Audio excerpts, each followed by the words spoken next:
Hi, I'm Patrick van der Meer, Visualcoach, and in this video we're going to update all the NuGet packages that we have in our Visual Studio project.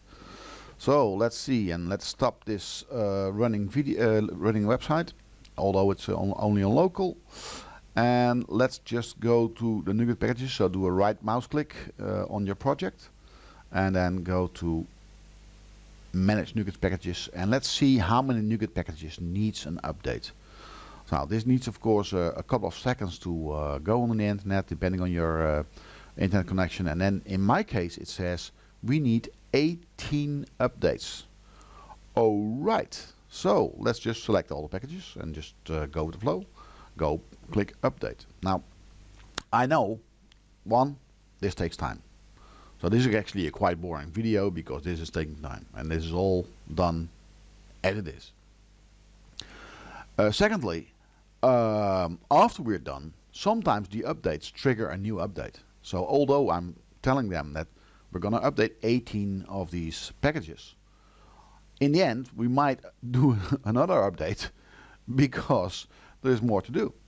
This one package triggers a new package to update. Okay, well, this is going quick. I've got a good connection over here, so looks like we're rolling. I think we're almost done. Well, look at that. So, done.